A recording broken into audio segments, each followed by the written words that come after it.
In the mid-1950s, the British engineer Sir Christopher Cockerell built a number of ground effect machine test models based on his big idea of using air between the hull of a boat and the water to reduce drag.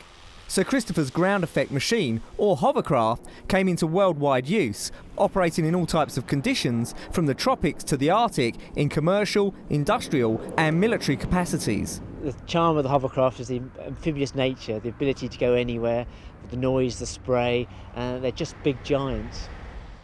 40 years on, and after having ferried an estimated 23 million passengers between Portsmouth and the Isle of Wight on Britain's south coast, the Hover Travel Company was the only business in the world to run a daily hovercraft service. When the service began in 1965, the hovercraft was a pioneering invention that promised to revolutionise maritime transport. The only problem was they do consume the fuel. The existing craft will use a tonne of fuel per engine per hour.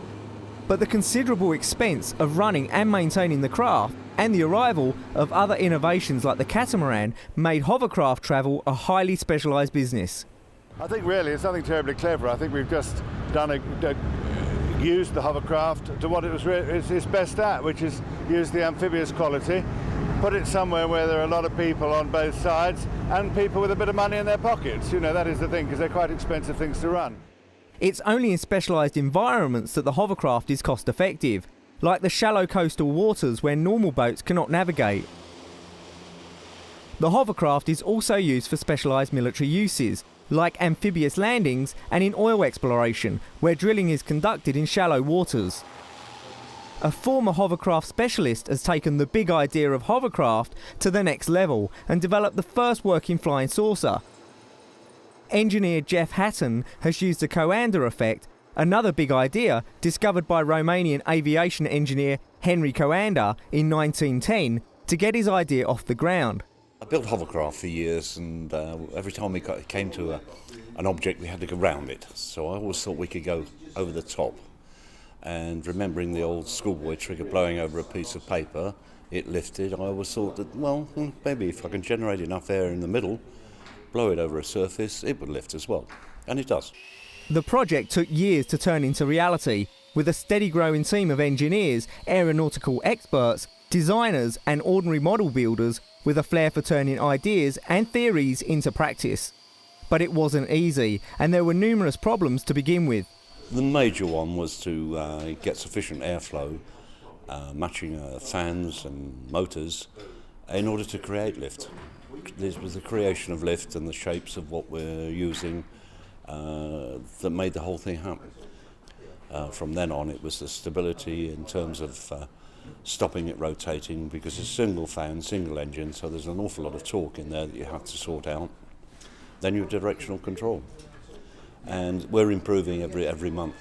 There have been several versions of Jeff's flying saucer, and each one has brought new developments and improvements in stability, control and lifting power.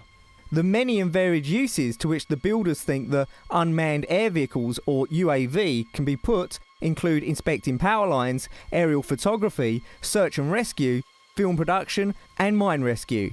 The list is potentially endless. Eventually, it might be possible to build commercial versions which could carry heavy payloads, including passengers.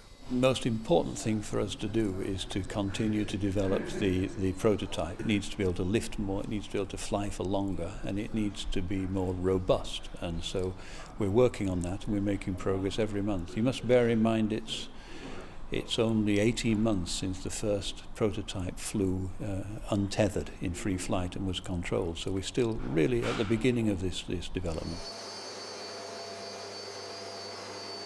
It remains to be seen whether the inventions of Sir Christopher Cockerell and Jeff Hatton survive, as the use of energy becomes the driving force of transport design.